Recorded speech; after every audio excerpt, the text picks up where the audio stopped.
Hello, everybody. Yes, sir. Guess what today is? Today is a Teague Tech Day. And man, we're excited about this one because we got a lot of good stuff to talk about. Some fun stuff, some silly stuff, but we got some serious stuff to talk about when it comes to this Alabama Georgia game. Today's lineup. It's going to have, like I said, a little bit of small talk with JT and I. And we're going to you know, kind of talk about this week because it's going to be a big week, man. Trump's going to be in town. Game day is going to be in town. I'm kind of curious to see what JT kind of thinks about all this hoopla and all this stuff's going to happen out there. And don't know what does that do for an atmosphere of a football game. I'm sure you guys want to know it. Then we'll have a little bit of fun. Get JT's take on our one random thought.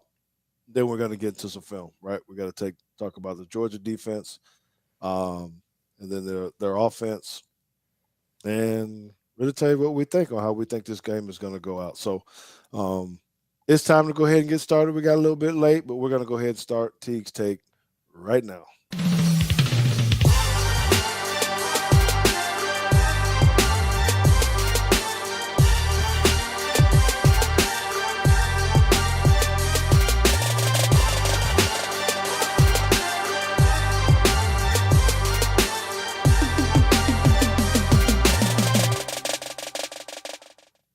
Yes, sir. Hey, man, we appreciate y'all. Great. Thank y'all for being here today. Go ahead and hit that subscribe button right now before you forget. Before I forget to tell you to do that, you guys are making us feel really good, boosting up our egos by following our channel on YouTube. Thank you so much for that. Thank you to everybody who's in on the Bama Standard, joining the Teagues Take family, and just supporting us the way that you do. We try to bring you all the best content that we can. And man, we got some exciting stuff, as I said, in our lineup. So, as I normally do, I need to go ahead and give you a quick run out about something. And I'm being so silly today.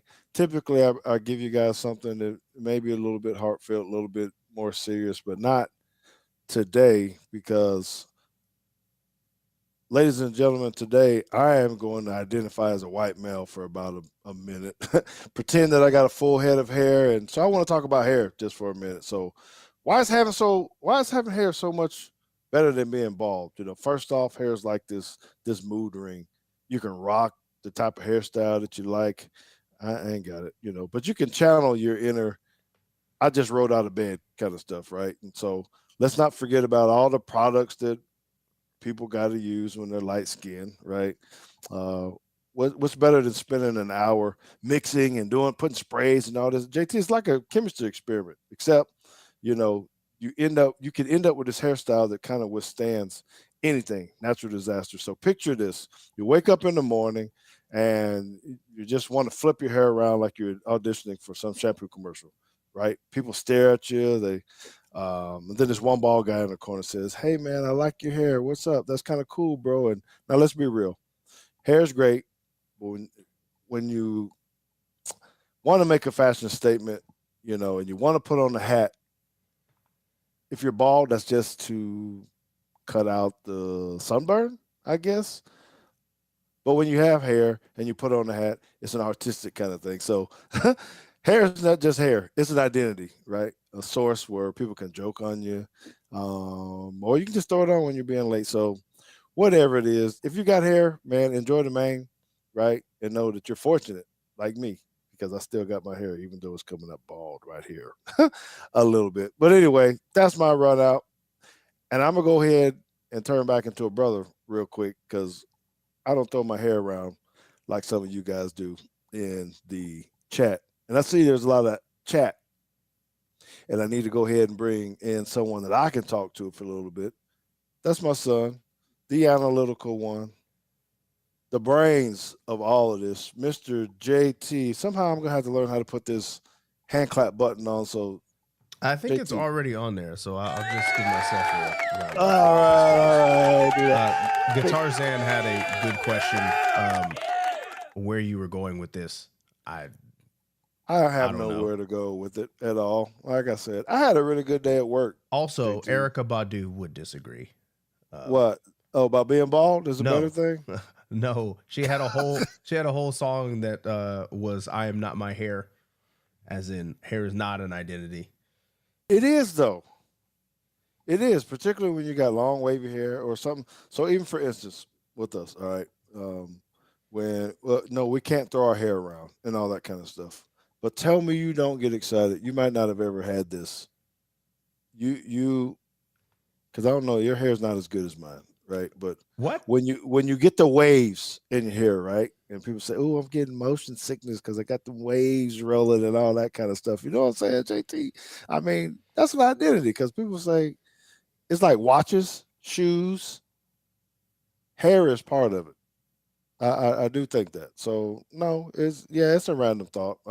I see what you're saying, cat, and all that kind of stuff. But I don't know. You know, when you start losing, I got just a little bit right here, man. That I guess I gotta fill that back in somehow. And I'm not gonna spray it. I'm not gonna do any of that kind of crazy stuff. But anyway, that's that's just kind of where I am. On that. So one day, JT, you're gonna have to worry about, or maybe you're not. No, you're gonna have to worry about it because I got the hair my dad has, and you're probably gonna have what I have. And when you're 50, 60 years old, just keep it long. Don't cut it too short, man. Oh, come on, Mike. Don't Yeah, do that. Mike knows what's up. Don't Roll do Tide, that, Mike. James. Yes, roll tide, everybody. Man, well, this is good, bro. What's up, homies? Cuts, my man, always in there. Cuts be getting down on that grill too. He be doing his thing. So, all right, JC, let me go ahead and get into this. Just a little bit about this game, right? So we're gonna be there. When's the last time we actually been to an Alabama game together? If The last time they played South Carolina at South Carolina, Najee Harris was still there. So bro, that's a shame, ain't it? yes. I guess your mom don't want to ever give up her chair. So, but I'm glad that we're going to be able to do that today. So we got these activities. No, this is not political. I'm not making this about that. All right, but you got a game that's going to be so high profile. Not only are you going to have game day there, you got former president coming in. What do you think about this part, JT? How much of a distraction can that be for players? Wait, You know, real quick. Uh, AK says you'll remember the stiff arm hurdle for a touchdown by Najee. Yes. Just in case you want to know where we were sitting, we were on that sideline, and I was like direct. The hurdle was directly in front of us, so it was a very fantastic play to watch. I think we were maybe 6 rows up, yep, just yep. just enough to be able to see over the players onto the field. Man, it's so fun to be able to watch games and be able to get to games, and I'm really looking forward to this. It's gonna be busy. I'm a little anxious really because I'm like, okay, what time we got to be there? How much traffic is going to be? When you're trying to park, man. I'm talking. I want to hear what you got to say as a player when you have stuff like that, and it's so much energy around the game, but you got all these other distractions. Is it? Do you think? I'll give my answer, but do you think it becomes too much of a distraction when you have other stuff like that, or can you just focus in on the game and say, I just need to go play and win? For me, I was able to kind of tune that stuff out. I mean, um, like I remember the first. I mean, it was just high school, but when we went and played Allen, and they had to bring in those extra bleachers, there were like 24,000 people in that stadium. That was the first time I was actually like getting heckled during warmups. Um, Can you explain to everybody about that though? You just said 24,000 people at a high school football game. That's nuts.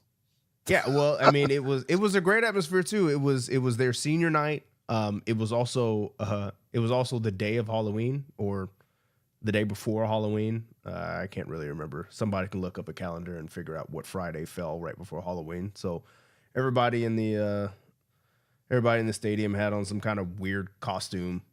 Um, Yep.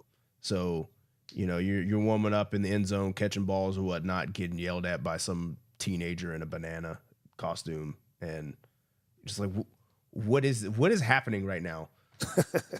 And why are there people lined up against the fence? Just they so You think it's a problem. It's kind of weird. Even when we went out to Stephenville, you got all those dads there with the propane tanks full of rocks. The whole game. I mean, it was kind of like Mississippi State of just like random objects that they're making noise with the entire time. Um, and there were things around that too. There was, believe it or not, when we went to Stephenville the night before the game, there was a Klan rally at the stadium. So you just kind of you pull up on the bus, and it's 6 o'clock at night, and sun's going down. You're just kind of like, where are we at? Like, what is? Why don't I have cell service? And Am I gonna be able to make it back to the bus? So those kind of things. They,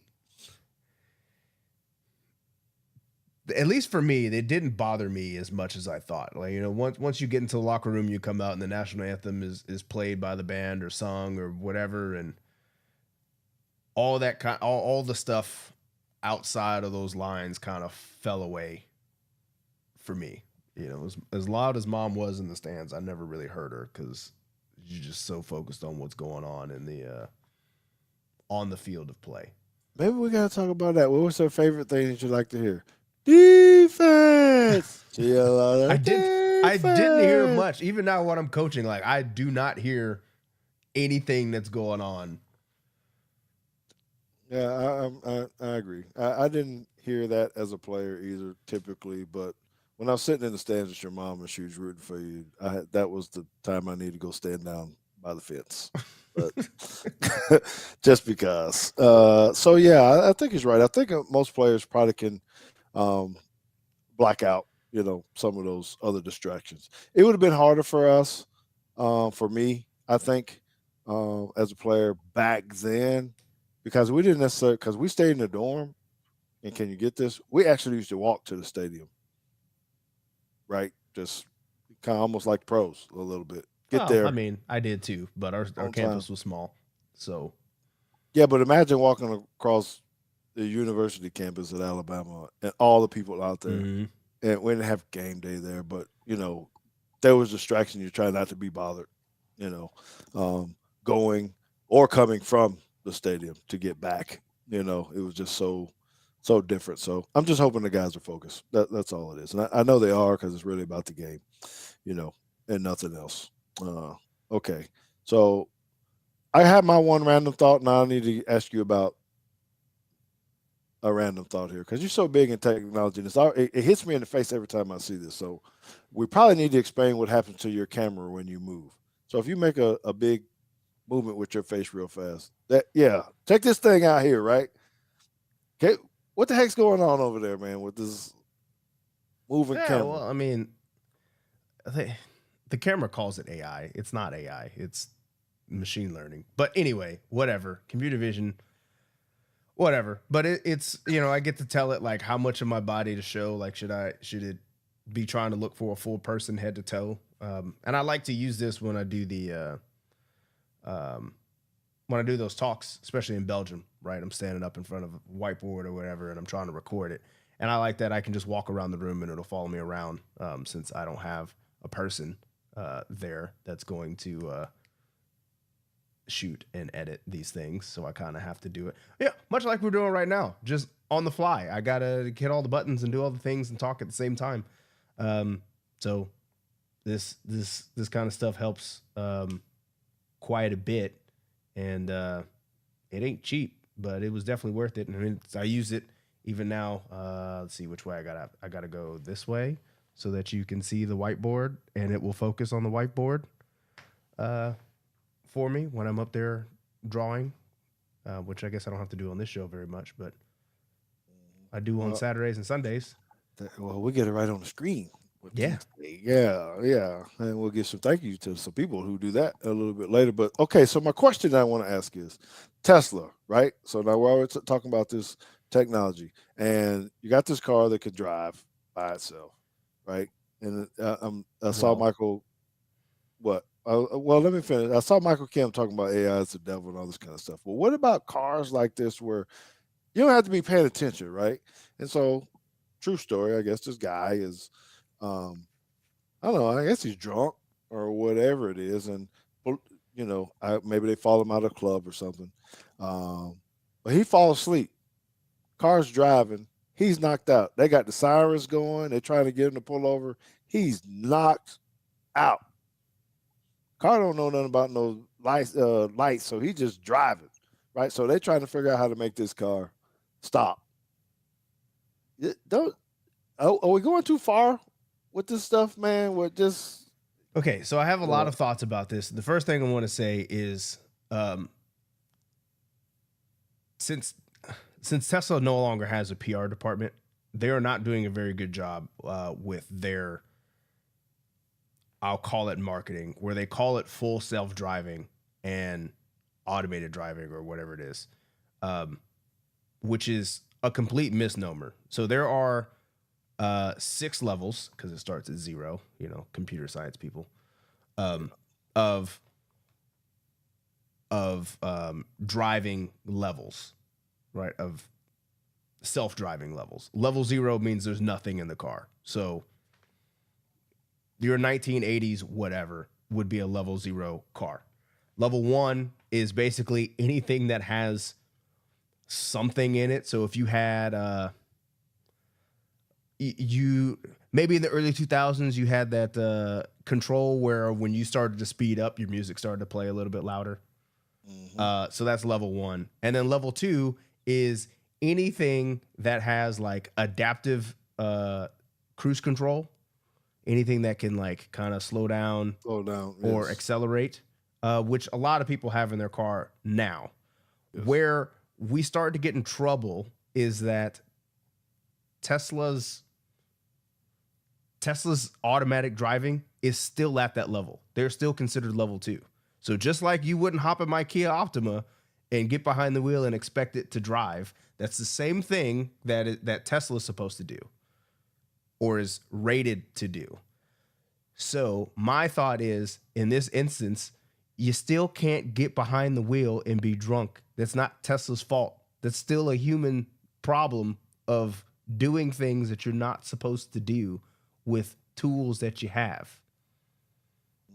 So I'm trying to figure out if you're saying the technology is causing this problem or the humans are still the problem. I'm saying the humans are still the problem. Yeah, of course. Now, From the downward there will be a day where technology becomes a problem, but in this particular instance, the technology is not the problem. Okay. Well, Michael Kim says Puff Daddy has that technology in all of his rooms. That's wrong, man. That was wrong. He ain't got none where he at right now. I'll tell you that. He ain't got no cameras in there, but whatever. Okay. Well, enough of the small talk. I think there's something else that you want to talk about right now before we get into this film. Yes. So we want to give a thank you to our sponsor, Blackfriar Pub and Michael Kim, for supporting this show, because this is the way that we get our hands on the All 22 film that we're about to jump into right now. The other thing I want to mention is that we are going to start doing this thing called Fan of the Week. So if you're watching this recorded, what I want you to do is leave a comment on the video, not a chat for people who are in here right now, not a chat.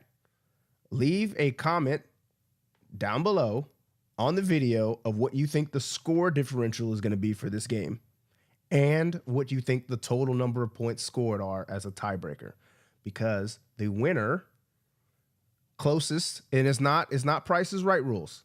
So it's just the closest on the score differential. And if we have a tie, it'll go to total points, will be one of our fans of the week.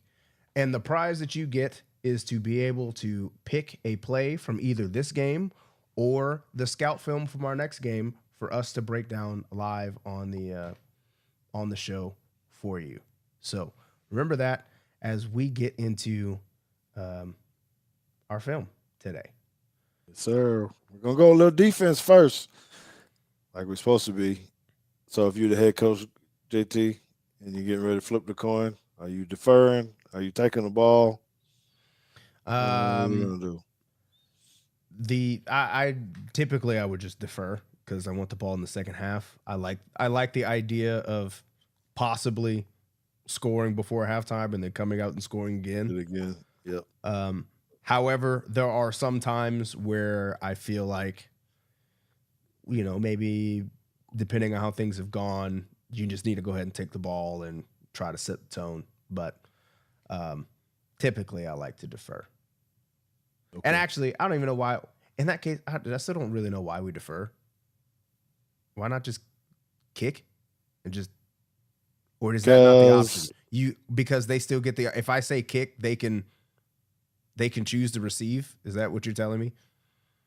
no, because then choose they can choose second half, so they're going to get the ball twice, I see. Well, how's this even an option? or they can pick which end of the field. So if you kick, they can say which end of the field do you want to receive the kick from, or do you want the ball in the second half? This is unnecessarily complicated. Well, I know that's why they don't always let your players pick because someone throws it up Right? wrong. Yeah. They've already asked the coach, hey, what is it that you want? Okay, all right. So we want to talk about this play. You guys need to make sure we're tuning in. I think we got 6 plays on this. Might look like 12 because we got the end zone copy Yeah. There's as six well. on this one. There's 6. So um, I think JT and I kind of picked the same plays, but we're going to talk through a couple things. So let me make sure that you guys understand what's going on with the personnel here. So while I was looking at this, I thought there was a few people that we need to highlight. They're pretty good all around the board, but they're number 24. I think you say his name. Um, I don't know if it's Malachi or Malachi Maliki. Starks. Malachi Starks, pretty good dude. He's always up around the ball, safety type guy, but he's active, right? The nose tackle, big old dude, number 78, Nazir Stackhouse. We'll make sure we're pointing at him and looking at him, and then also that will linebacker. Uh, Shmiel, I don't know. You guys, man. Y'all mess me up with the way you spell these names. Smeal. What is that? Minden. All right, number 2. So 24-78, number 2 are a lot of the guys are going to be pointing out. So on this first play right here, JT, I actually thought it was interesting how number 2 and number 24 switched responsibilities right there. So I don't know if you can actually see the guy on the hash mark who is a linebacker who basically runs out of there to the defense to the middle third, and the safety behind Oh, him, you talking about directly here? behind him, drops down into the box. I don't know why.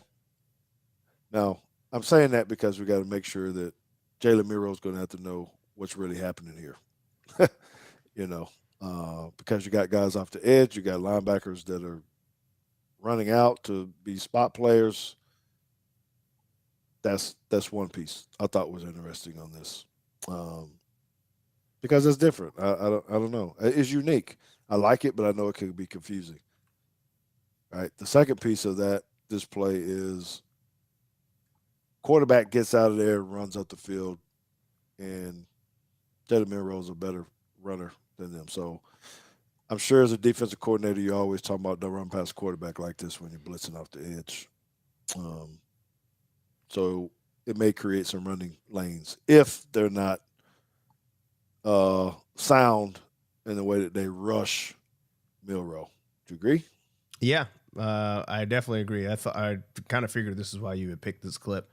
Now, kind of looks like they're playing a little bit of eyes technique here, just because this is a hot pressure. They're sending 6, um, which I That's guess is always nice. I mean, they pick it up, which is great. So that's a good job by the back, giving the quarterback time to get out of here. Um, but I wonder if you're going to see this kind of thing um, against Alabama, because I guess you're going to have Starks here spy, right? He's not going to have to. You can't have your linebacker uh, with run his out of there. back to the quarterback running this way, and then not have this guy looking at the quarterback, right? Yep. Yep. Okay. Well, that's all I really had on that one. Unless you had something, I just saw him take off for a long run. And it happens. We'll have some other things, but this is a good angle for you to see number 2 and number 24, and 78 all stacked, you know, anyway, they're all three right in the screen for you. It's interesting. And we'll talk more about that defensive line a little bit later. So you can go to play two if you want. This next one is um, not necessarily how they covered up.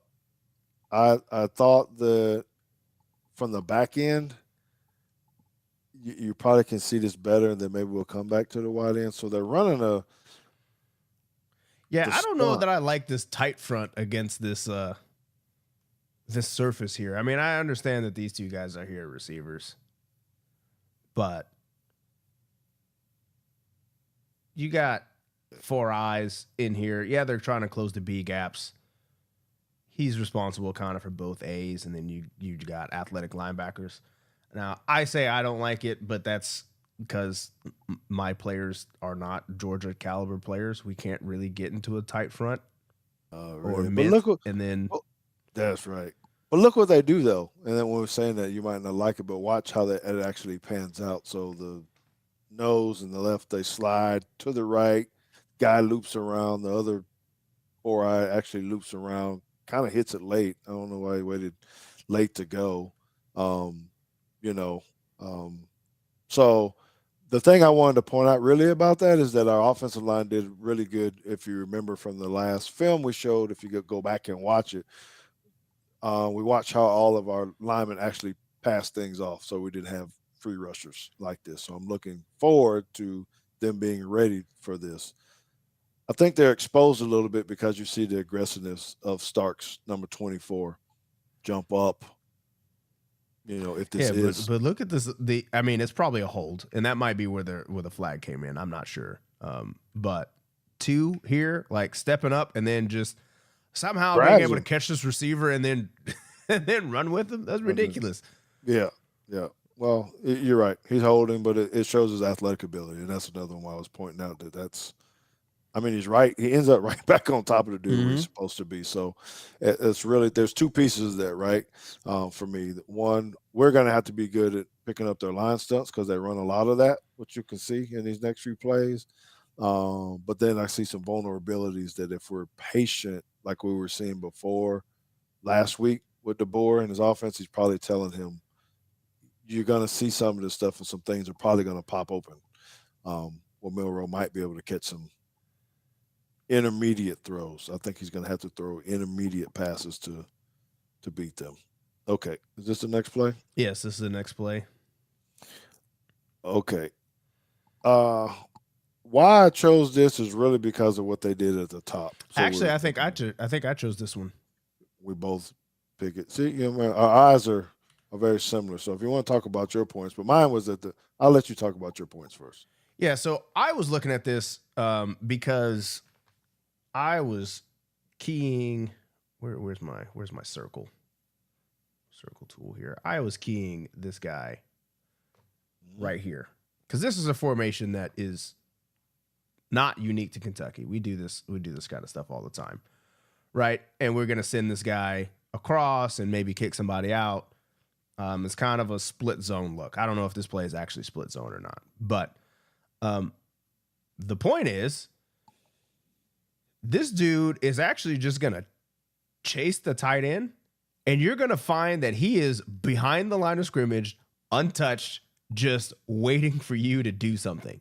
Yeah, see. And We're on your the same first thought page. is, oh well, then you just, this is an easy pull You pull it, for but no, no, Milrow, no, that is right? not Because then true. he's coming out here, and then you got another dude that pops up off the screen, and this is, to me, I watched this and I was like, this is terrifying. If this is the look that you're gonna get with a wing in the game, where you have this, that's not going anywhere. And it doesn't. And that's what I'm saying. That's pretty stinking good. I'm glad we're on the same page with that because when I saw number 8 show up, and I mean, there's no way Milrow can pull it because that is a pull read. Mm-hmm. So let me back up because JT was talking about split zone. So some of y'all might not understand what he's talking about when he's saying that. The lineman would go Well, actually, it's a counter. as a counter, yes, but for their purposes of knowing what it was, typically the linemen, if you're looking at the screen, they would all go to our left, to their right, and then the wingback, who JT circled at the beginning, would go behind them and kick, and then hand the running back the ball in the same sense where he can look to cut back. That's split zone.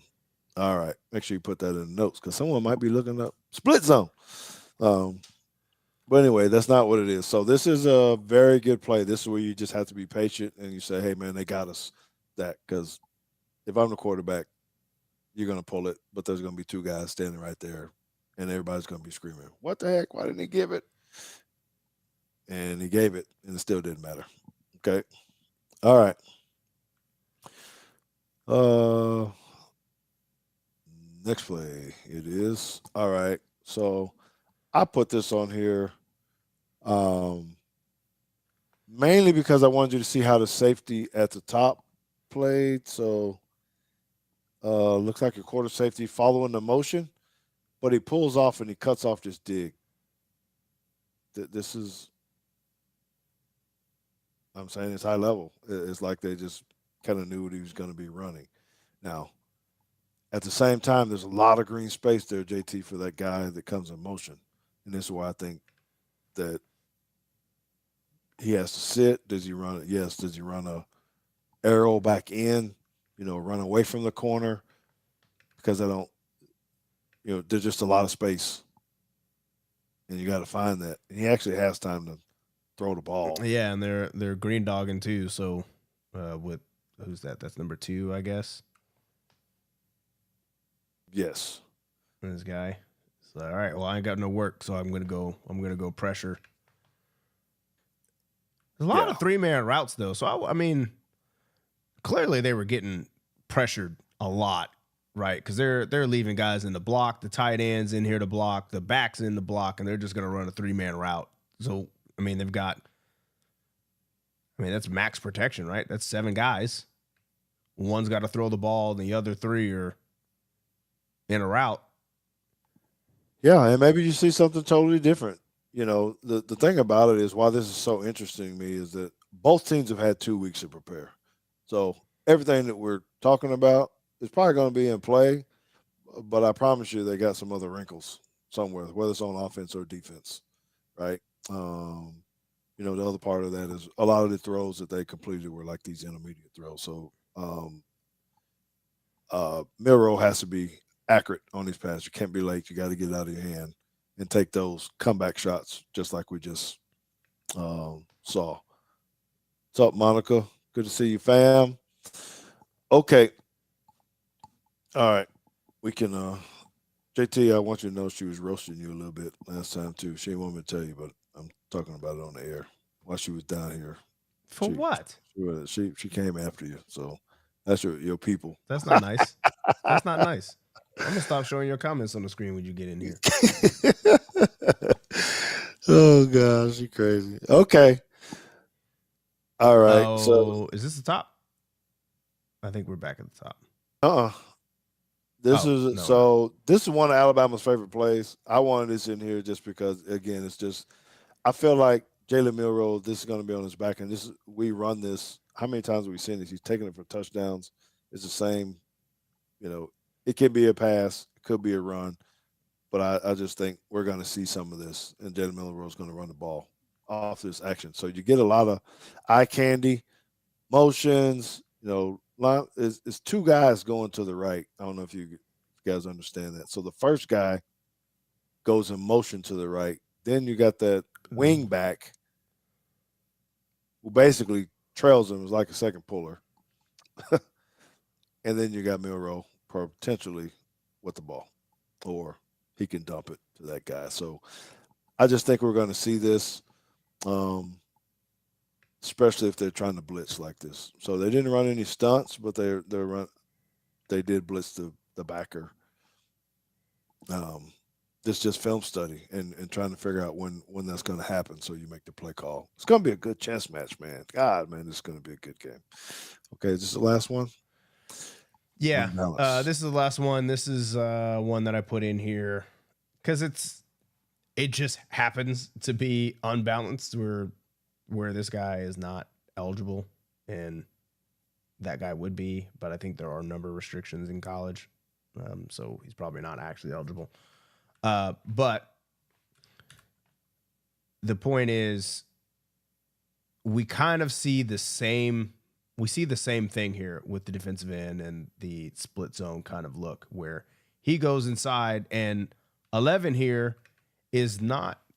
He's on this side. He's kind of just not worried about this tight end. He's No. His job clearly was take the dive. And you see that same look where the linebacker is going to sit out here for the read. He's taking the dive. And then we've got somebody else out here. And this ends up going for, this says, a gain of 15. But by the skin of its teeth. Because if 11 just keeps running down here like he was probably supposed to, and not worry about this guy flashing in front of him, this goes for a loss again. So you gotta get little. I think Alabama's going to have to figure this one out on like what they're going to do to get this guy off the dive. And if they do decide to kick out number 3, like Milroe, if they decide to kick out here, he's going to go and pull it. Milroe's going to have to duck it inside, and he's going to have to make a guy miss. And that guy's very athletic. That's probably not a guy that I want my quarterback running, trying to make miss in a phone booth. Yep. So what he's saying to everybody is really, we got to be patient as fans and watching this and understand that this defense can be built to try to stop Milroe from running the ball. So there got to be some kind of adjustment, when you have this kind of stuff. How do you get back to the other side with Milroe? Are you booting some kind of way? Is this just play action where you actually take a shot somewhere? Because 24 is still relatively close to the line. The guy back there who's trying to read, run, which he gets down in there. I mean, he makes a tackle, but the guy's pretty doggone aggressive, and somehow we're gonna have to take a shot over the top. I don't remember what the back end looked like. If you can get a post over this guy's head. You have to get it out quick, though. Michael Kim asked any concerns about Hurricane Helene. I looked at the map today. It seems like the model has it making it to Tennessee before the game starts, and it also has it missing Tuscaloosa. Yeah. Supposed to rain there on Friday. We'll be cleared out on Saturday night, as you're saying. So not right now. As long as they keep the field together and not have it too slippery or wet for our backs to cut. So our backs are going to have to, they're going to have to fight for some yardage. That's why I was talking about Jalen Milroe and how important this is for him, that he has to have a solid game with his legs, but he also got to have a solid game running or throwing the ball, hitting those intermediate routes. Because if they are bringing pressure, it could, mean he's got to have to lean on his arm a little bit more. And I do anticipate that. I do think there's going to be a lot of design quarterback runs based on what I'm, seeing here, what Kentucky's doing, and we're a little bit more athletic. But if they're doing what JT's so greatly pointed out with, crashing on Jam Miller or whatever running back, and then having 2 overhangs essentially to try to get Milroe, man. Yeah, I mean, I'm just thinking, like, as a defense coordinator myself, I always think like, okay, what do I want my ends to do? Do I want my ends to take the dive, or do I want my ends to play the quarterback, right? And you usually figure that out by saying, who do you want the ball? Who do you want carrying the ball? You want the running back carrying the ball, or do you want the quarterback carrying the ball? Now, when you're playing Kentucky, the answer is obvious. Make the quarterback carry the ball. The answer is less obvious, I think, with Alabama, because you could say, let's just tackle the running back. We're gonna have it be a give read every time. Give it to Jam Miller. It's kind of, I think Alabama's kind of sitting and saying, pick your poison. Whereas Georgia might be saying, we're going to do the same thing. We're going to hit the ball away from Jam Miller and make Milroe carry the ball, not because they're not afraid of Milroe, but just because in those kind of situations where it's a read, they can say, hey, we can start putting hits on Milroe all game. Like, he's going to have to feel the presence of somebody in his face. He's not going to be able to just pull the ball and run for 40 yards anymore. And, body shots over the course of an hour of game time is could be a little problematic.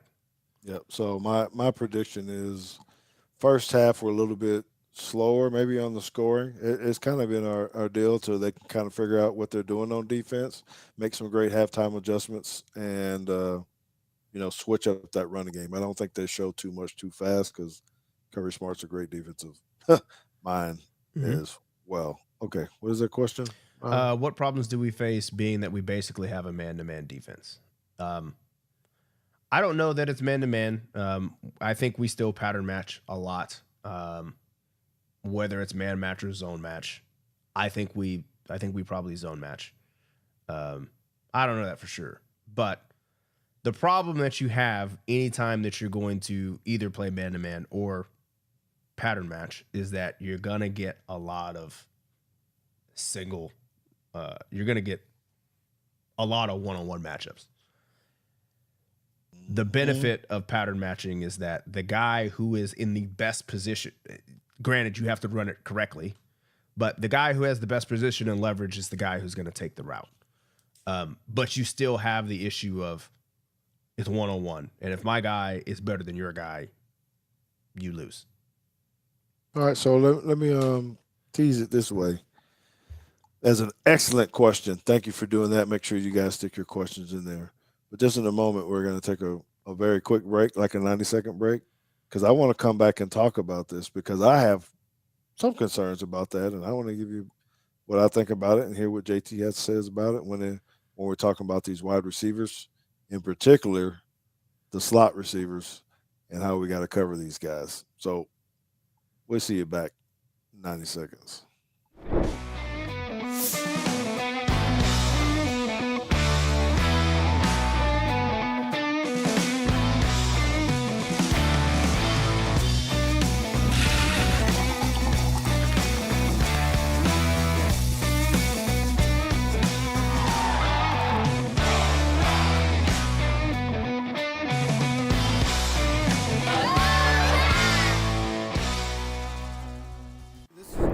Teague, and I'm launching my own text-based coffee talk newsletter. My favorite part of this is that although you get to know me some, I get to share more of myself with you through this newsletter. It's going to come straight to your phone, and I can't wait to share personal stories, the highs and lows of my football journey, my work journey, all the things I'm doing in media, the passions that I have on and off the field. So I'm about inspiring, educating, empowering others through sports and beyond. Head over to joinsubtext.com/George Teague or go to today's show notes to join my newsletter today. Yes, sir. Oh, whoops. I like it. That just means we're back. Yeah. And it's good to be able to, you're just watching these ads and all this kind of stuff, and we got you.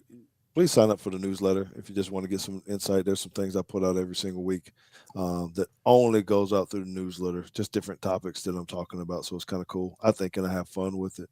Another place that I'd like for you to go to is actually the Teague Family Scholarship, teaguefamilyscholarship.com. And this is an opportunity where we raise money for someone at the University of Alabama, an athlete, so that it can pay, get the scholarship money that they need to be able to attend school there. And I'll leave that into, just a relationship we have with Tide in Texas. No, they're not a fundraising organization for athletes. They are for other students who want to attend the University of Alabama. They do a great job, and maybe JT can tell you a little bit about them too. Yeah. The mission of Tide in Texas, the North Texas chapter of the University of Alabama National Alumni Association is to raise money for 9 endowed scholarships to promote the University of Alabama in North Texas. They accomplish the mission through various social, philanthropic, educational, and networking events throughout the year. And one of these events is their annual golf tournament, the Crimson Classic. This year's tournament will be held on Friday, October 11th at Woodbridge Golf Club in Wiley, Texas. To sign up or learn more about sponsorship opportunities, visit their Facebook page at Titan Texas or their website, titantexas.com. And don't forget to join them at Blackfriar for the Bama Georgia football game on September 28th, and look out for the special Beat Week promotion. September 23rd to 28th is Beat Week. That is BEAT, as in Beat Georgia. 1 week. It's a 1 week giving challenge where alumni, students, parents, faculty, staff, and fans are called together to show their support for these championship institutions and their students. Every gift you give pushes Bama closer to victory in this clash of champions, where no matter the outcome, on or off the field, we all win. So to learn more about that, go to www.beat-week.com. Yes, sir. And we thank you. We thank you for support because they help too. When you're looking at those videos that we're about to show you here in a minute, shortly again, when we go to offense, all those, I don't know, did I actually see them on the screen, JT? The down and distance, Yeah, they do this offensive week. They defense, normally don't, yardage but gain, and all this kind of stuff. Yeah, well, even if you don't see them, we get to see it, so it helps us with tendencies, the things we can break down when we actually can tell you the truth about it. We don't have to guess because we got the film, and because of their support, we are able to get real data um, about those. All yeah. right. So thanks to Titan Texas for supporting the show. And that leads us again to Georgia offensive review. So once again, thank you to Blackfriar Pub for sponsoring the show. This is the way that we get our film. So I want to give one more shout out to them. And one more reminder, fan of the week. So I've been seeing score predictions in the chat down here. Um, that's all fine and great. But remember, in order to enter to be fan of the week, you need to leave that score prediction, your score differential. That's Bama plus something, Bama minus something, and your total points in the comments of the video, this live stream, or the recorded portion on the Teague Steak channel. So subscribe, do that. You'll be entered into the fan of the week. The winner will we'll get in contact with you, and you'll be able to pick a play for us to break down either from the Georgia Alabama game or our next opponent, which I don't even know who it is. But if you decide that you want to watch that game and there's something in there that you want to get broken down, if you're the winner, we'll do that for you live on the show next Wednesday. Yep. And let me highlight what JT said and make sure you guys know that because we are multi-streaming. We're on the Bama Standard and we're on Teague's Take platform. You need to put these comments in the Teague's Take platform because if you're sticking it over there, we're not seeing it. We don't know it. You need to at least pop in over here and Bama by a million. That's funny. Make sure that you put the comment over on Teague's Take page. Okay. All right. So let's get into a little bit of Georgia offense, man. This is I think we got 10 clips. Yes, 10 clips In this one. So I think the first one, this is really, again, it's not really for me. So JT and I, let me preface it this way, right, JT? When you're head coach, and I've been a head coach for a long time, 17 years, I was a head coach, and most of it I was always on the defensive side. But one thing I had to learn as a head coach was more than just being a defensive back like I would play most of the time. Typically, when we have our skill positions, you know what wide receivers are doing, maybe what the linebackers are doing or the running backs, but you really got to dive into what's the offensive line and defensive line are doing when you're head coach in your skill position. So I spent a lot of time in film rooms, clinics, and stuff, really learning about what they do up front. So that's why I tend to try to bring as much as I can to the linemen because I've studied so much as well. Right. So when I was watching this film, this clip, go ahead and go to the back end for me real fast. I wanted to highlight number 71. He's their left tackle, right? That he's pretty stinking good. Ernest is his first name. So when we were talking about some of our woes, when you got a pass rush coming up, if you can let it go, he actually take his kick slide, get into those guys. And remember when we were seeing people go underneath our tackles? That doesn't happen. This is that power down we were talking about. Did you see that slight little Mm-hmm. thing there? So he gets back, gets engaged. When the guy tries to go inside, he powers back down so he can't get inside of him. Now, that creates a lot of time for Carson Beck to be able to find a wide receiver.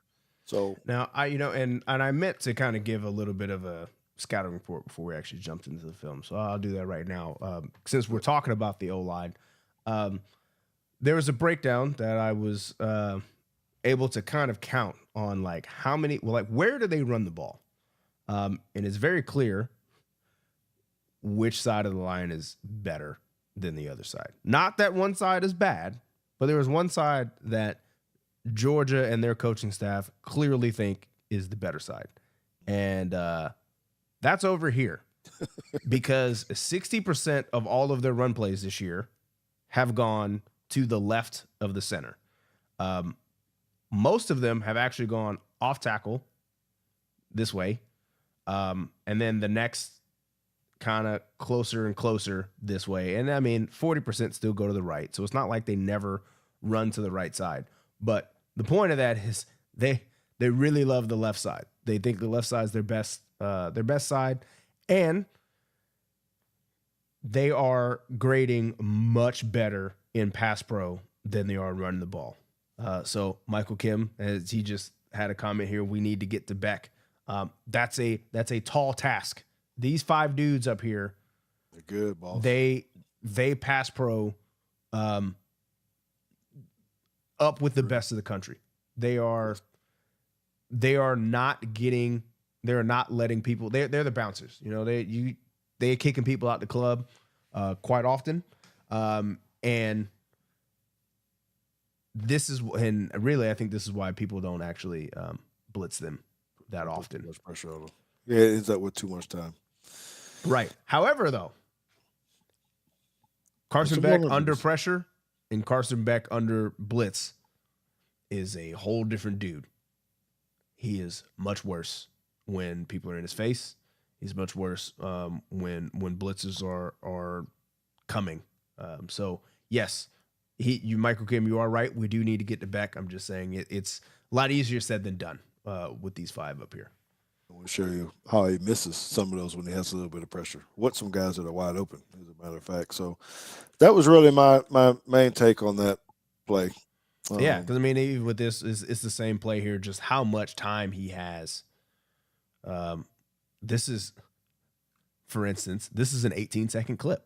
Just in case you didn't know, ball is snapped at, we'll say 6.5 seconds, and it's thrown at 11 seconds. So he stood there for a good 5 seconds, and he still really didn't even have any pressure. I don't really know why he escaped that way, but yeah, he didn't. There's nobody in his face for a good 5 seconds there. And then the end of this play, I like this one too, just because how much space the back has here catching the football, which means not only do we have to rally, but we also have to get the guy on the ground. So we talked about tackling before, and we're gonna have to do that. This is a lot of grass to have to cover, and when we get there, we got to get him on the ground. We can't be missing, letting him break a couple of tackles, because that'll be devastating all game. Yep. You're right.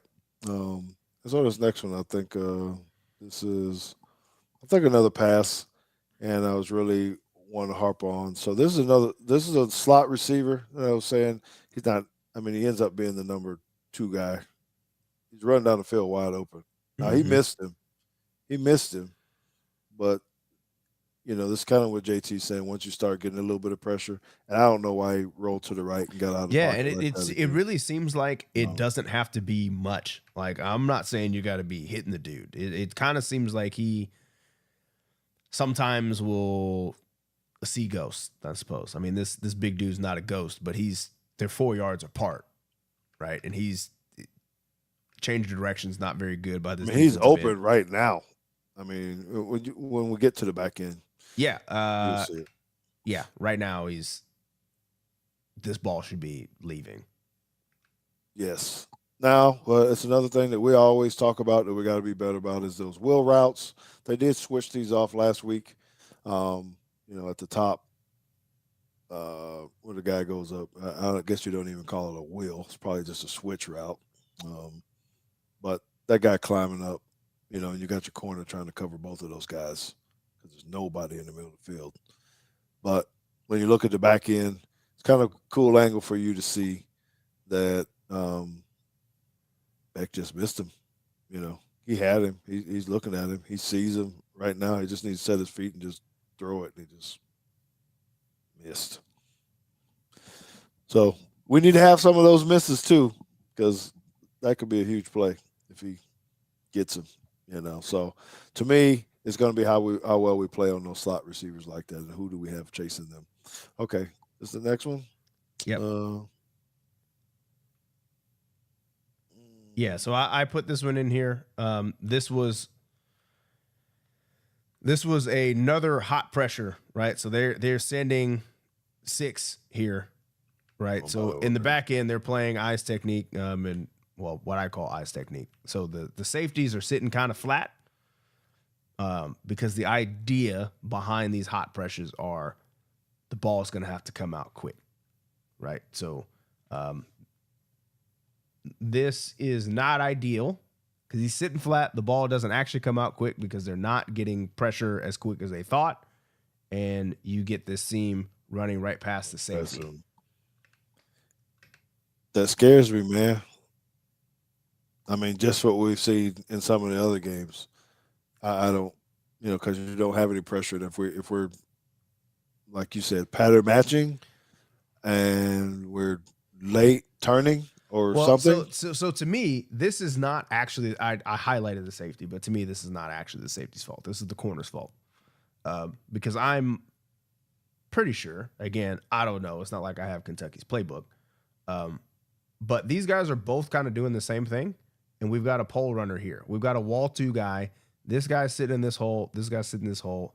And these two are responsible for getting back. And at least how I teach our guys is to look at the eyes of the quarterback, right? So he's clearly looking this direction. So you know that you are the guy in conflict. But get back.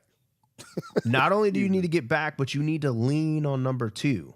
Why do you need to lean on number 2? Well, for all my math guys, yes, this is a shorter throw. He's got to put air under this to get here. You can work this way and then speed turn and get back to the other one. But if you're just going to hang out here like he does over number 1 and then just now you got to try to go get to him. Right. No,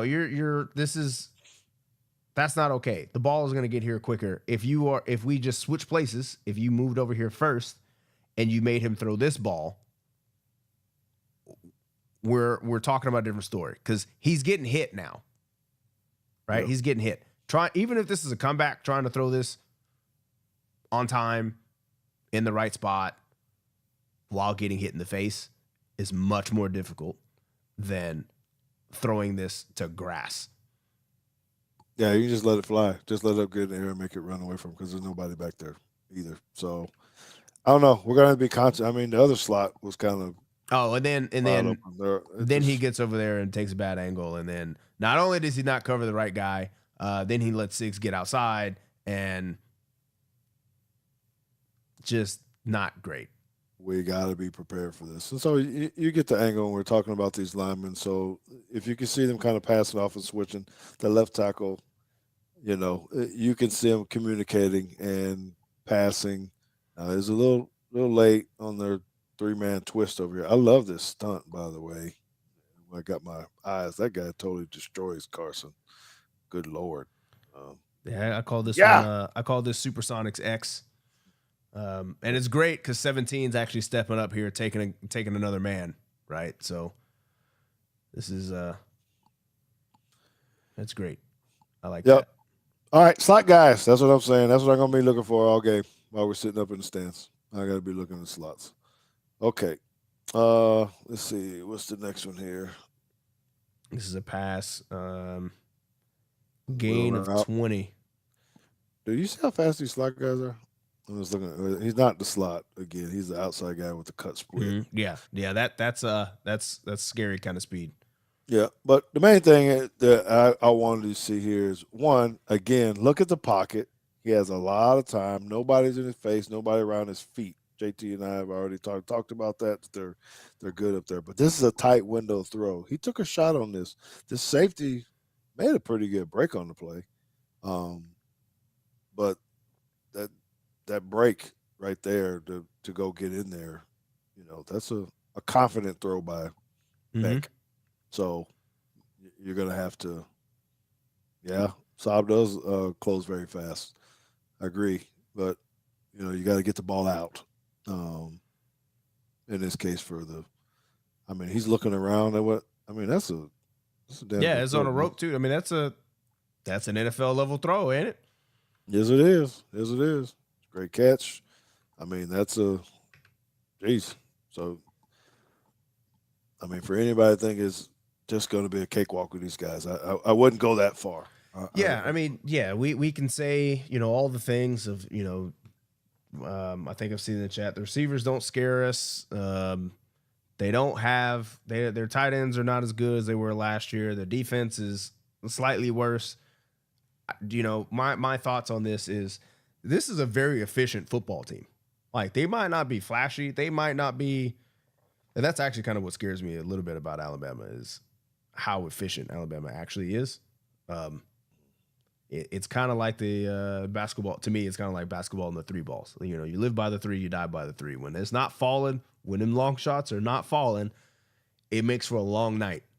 Georgia has been very good at limiting plays over 20 yards. I think they didn't have any technicality. It got to 19 yards. I mean, you got to draw the line somewhere, right? But um, this team, they're efficient. They're clearly well coached.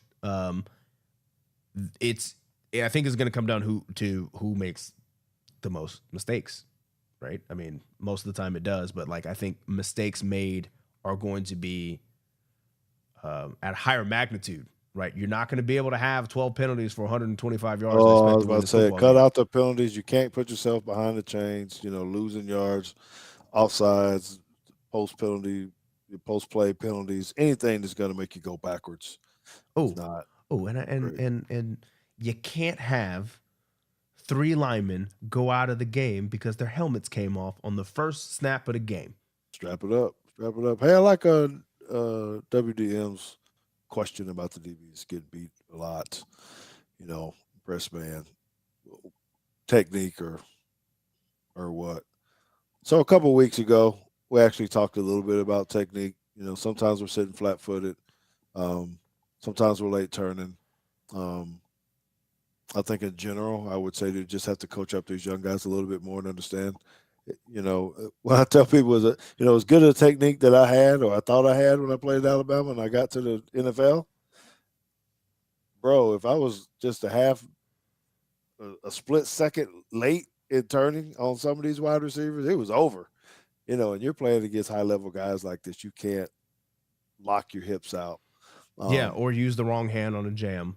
yes, which we did point out. You can't do that. So that is a technical issue. That doesn't mean it can't be fixed. It's not necessarily scheme. I'm not saying this to say that we don't have good players. That's not it. It just you have to be right and you got to be sound Mm-hmm. all the time, or it could turn into a big play. One small mistake, you're chasing. You know. Yeah, one small Uh, mistake and it might cost you six, right? I mean, we're looking at is this the same play here? I mean, we're looking at this, and let's just say he takes a bad angle here. He's either a split second late or he's a split second too early, and he actually doesn't get his hand on the receiver. This might go for a touchdown, right? I yeah, mean, the margins are slim when you're playing high level opponents. that's right. That's right. Okay. What's up next? Let's see. This is probably. It was kind of weird on how the film was kind of clicking like that. Yeah, yeah. This must be the running play. My man, ETN. We talk about running here to the left. Yep, Uh, off tackle. Again, you don't know. Like you said, the percentages are pretty high up here, but they Now, watch this thing down. Go ahead. what we should point out is that at this point of the game, uh, 71 is not in there. Oh yeah, That's a new tackle, yes. Well, and kind of doesn't matter. no, and especially when you got a good running back like this. I Hmm. wanted you to see his burst and actually how he makes this guy miss. He's just slippery. I don't know that's a term that we can use. I mean, he finds a hole, he jumps past this dude, and he gets down. But that's a super athletic kind of play, and he's fast too. Now this guy can get it. So Yeah, when you're you got to talking ask about number one where using his ankles are. yes. So, you got to have people running to the ball. You can't. I mean, they slanted left. I mean, it's a great call by Kirby and the gang, but this guy is a threat. So we got to be solid up front. We're gonna have to disengage. So we talk about what do you do with your hands, shedding the blocks, keeping your head in the right gaps. You can't get reached. Making me thinking about the uh, Dallas Cowboys and their lack of Oh my ability god. to contain or to That's stay the in their game gap. plan, man. Just get to the edge and then like profit, I guess. Yeah, so and that's a great point. But this guy has ETN has a serious yards per carry average. All right, so I think we moved on to this next one again. It's the slot, man. JT, this guy is. They don't Ooh. throw it to him. The guy at the top, but he's freaking wide open, like right now. And Beck's not even pressured out. Maybe the official's in his way and he can't see through those stripes straight down the hash, but I think he could drive that in there. Mm-hmm. Now, I mean, this I'm is more only open than the other ball he just threw. yes, so I'm pointing that out just again, I'm going on the slot. So if you're asking me what is the thing we got to make sure you got to be conscious of everybody, but you can't have slot guys doing this. They're going to be on safeties. You got to figure out: are you playing nickel? Who is that guy that's going to be covering this? How do you have a runner? Do you have a linebacker running up with him? What do? You play quarters and try to put Well, if you're gonna play true quarters, that's gonna be either Saab or Malachi is gonna be at the one to take this. yeah, and it's just I think we got to be conscious of that. That was my uh, kind of thing on this because he still has time. This is just a 4-man rush. Yep. But as we kind of alluded to earlier, you got a lot of time. You dumb it down to the back, and now you have to make Got to tackles in make the space, tackle. Yep, you got to make the play. right? You Okay. you can't you can't let ETN get out here and then shake a linebacker and get loose. Yes, they can roll. They can roll. We got to have crowd noise at the doggone game. Make sure y'all are there. Yeah, I think you can put this one on there. Man, this big set, man. You got to be in the right gaps. Now they Mm-hmm. actually run it to the other side, which this from a defensive standpoint, you got to know who has these backside gaps, and they're blitzing. Just you can't take yourself out of the play. Coach in Kentucky right now, that guy coming off the edge who just runs past the play. He's trying not to get hit by 73. Yeah, I No, mean, and this that's there's a window. pretty good right there. Yep. And lucky he stepped out of bounds because it actually goes over and hurdles over this safety a little bit, and then it looks like a touchdown, but they caught him out of bounds right there. Right there, as a matter of fact. So you got to be we just gotta be solid, man, everywhere. And that's why I love this challenge because if there's a game where you're gonna find out where we're really at, what kind of team we are, this is gonna be the one. Because you're playing a dang good football team, and this is gonna say a lot about DeBoer and how what does he how does he have these guys ready to play? Can they withstand all of this? What about the pressures of the game? We've seen it in other games, but this is a team that I don't know that you can just let them hang around all game. Where we were with Central Florida or South Florida knows, and it's a tight ball game, then you kind of take off a little later. I don't know that that's going to happen with. You're going to have to play 4 quarters. Mm-hmm. These guys. And we gotta be disciplined. So if this is our guy, if this is our defensive tackle, get him on the screen right here. It's gonna be our guy. Know what your job is. Your job is dive. Your job is not him. You like look how big you are, man. Even if Mhm. they gave this dude, if they give this dude the ball, you're not catching him. You ain't So catching them. just just take the dive. Just take the dive. Skirt. Yep. So they're powerful up there. Strength is in that line for sure, and we're gonna have to play. So do we have 3-man front? Are we playing a 4-man front? Is really gonna it's gonna be see. Are they gonna have that linebacker really close up in there? Okay, so this is one of the things that I tease on Twitter and everything else, and it's really I want to talk about the defense on this more than anything. Now Carson gets out and makes a play, but I want to talk about this defensive play. Okay, so go ahead and get it to where they're lined up. So in basketball, we're always talking about the pick and roll. Just stop it right there for a second. Okay, and um, this is a very high level defense that they actually run here. So who I want you to highlight is the guy right inside of You know, the two eye. 73. No, right inside Oh, of and 73. 73 Four eye. on defense. Yes, him. So what they run here is absolutely fabulous, JT. So this is what I'm just calling it a pick and roll. We call it a pick play. In the pros and everything else. No, he's actually gonna pick 73. So he smashes into him, and there's a guy that's going to be looping around him. The guy to his right Oh, is so going he's to gonna loop be around. out here.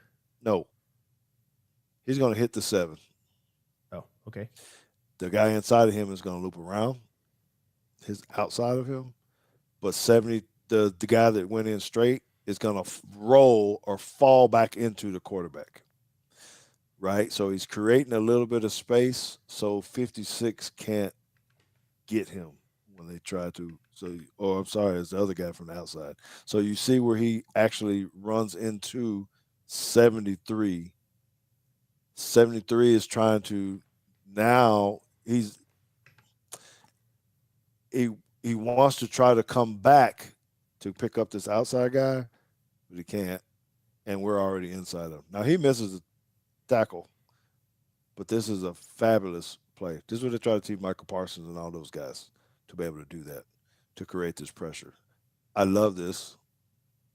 I know you're going to try to put it in on your defense or whatever, We're not um, that good. but you can run it against guards. Anybody that has to loop and try to do some things. So when we're talking about pick plays, I don't think they talk about this enough as analysts on TV, but that is good stuff. I haven't seen that out of Alabama's defense yet. I don't know that they're going to try to steal that, but it's something that you can teach Oh, and tease and try to put into it. So that's why I put that in here. One, to give you the education of what a pick play actually looks like, because you're like, what man? Why he just run into him? Well, it's just enough to throw him yep. off so Creating he can fall space. back in. Yes. So um, nice job, but good job by Beck getting out. And I don't know who he's throwing the ball to. Maybe we get a free pick out of that. Okay. I think we got one more play. Yeah. Well, at least. Come on. Now this Thank is y'all it. for This is the hanging last here. one. Okay. This is not necessarily the slot, but they kind of switch, so he ends up being in the slot. It's my last time talking about the slot.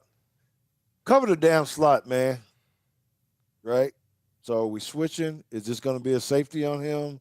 What is it? It could be a zone like this. You got to get in the space, but he finds him again. So we're talking about running left. I'm talking about covering these slots. I think those are two things we're gonna have to be good at, right? Yep. Making And sure we're and stopping the this dude run. breaks the cardinal rule. If you're gonna go for the ball, Better you get it. better get it. Better get it. Because if you just dive on the ground, just Yep. giving up free yards. So I want y'all to look at that. Not only do you need to leave your comments down here, and so you can become the fan of the week, and let us talk to a play about a play for you. I want y'all to watch this game and really, I don't know, analyze what we're saying. What do you see? Are they going to be throwing to the slots? How much do they change? Because that's what I do, right? No, we're not 100%. We've been right most of the time, or have seen some of the tendencies. But I know if I'm watching that game and I start seeing them slot guys get open, JT, I'm going to have a damn fit. you know. So I don't know. I'm excited though, guys. I know we're talking about this, and please know that we always look at this from a coach's perspective, from an analytical perspective, and try to be fair about everything. Um, I'm still picking Alabama to win this game, JT. I think we score some points. I have total confidence in the board and the offense, and having 2 weeks to be able to prepare for this. You can see what he's done. Just would you say? Would you say with Roman, where he's making things intentional to try to beat, Yeah, when I was man talking about coverage. yes, Nick Sheridan and Coach DeBoer, I was saying with Wisconsin, they were. It was not, and to Ephraim's point, it to me it was not that we just have guys that are just better. Maybe we do, yes, but you can tell in a lot of the big plays they had, they were schematic. They weren't always just, oh well, this dude's super fast. Like, yeah, we have some of those, but there are some other ones that are just like, hey, they out leverage you. They got +1. It was a great play call, and the defense was at a significant disadvantage.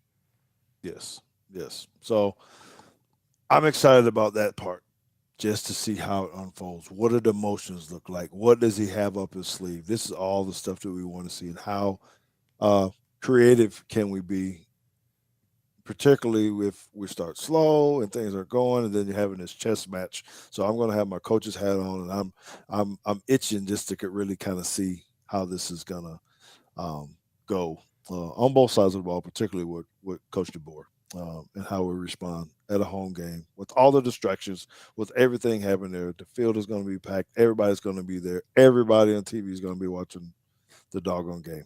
So, um, all right, man. JT, how do you feel about it? I gave my deal. If y'all want to know, JT doesn't like to say about how many. Oh, I don't know. I guess he will say what he thinks the port differential will be. He doesn't necessarily like to give numbers. Yeah, it's always hard because you mean it's just there's so many things that can go wrong. Well, guess I got one number in here that I think I gotta have, and that's number 31. I think Alabama scores 31 points against them.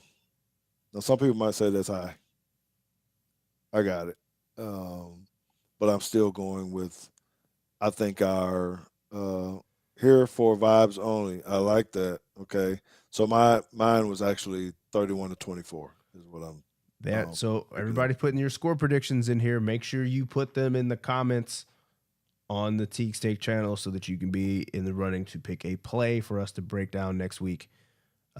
Also, we'll also pick somebody who shares our show on the Teague Steak channel on various social medias, whether it be Facebook or Twitter, because I refuse to call it what they call it now, or wherever. Just make sure that you also um, tag the show in it so that we can see that you did it. We'll pick a random share from there, and then um, Joe, and when we will pick whoever has the closest score differential and total points. Joe Long says that I list myself as a DC and I look like I'm a junior in college. Thanks, Joe. But I am 31 years old. I do not. I am. You still could be a junior in college. Oh well, yeah. I mean, I guess I could be a junior in college, but I do not have any eligibility left. And the kids that I coach are now are about half my age now. So That's right. That's right. He ages well. We got that good skin in the family too. Oh, they Got say good black hair, don't got crack. good skin. Yeah, that's right. That's right. So, yeah. All right, man. Well, I think it's been great. Thank you guys for tuning in. It's going to be a good one. I'm looking forward to heading to Tuscaloosa. I'm going to be down there a little early. JT got a game on Friday. He got a coach in. I'm going to miss it, but I'm not going to miss Teague's Take next week. Make sure you don't either. All right. Find us next Wednesday. Same place, same time. He's JT. I'm George Teague, and we out.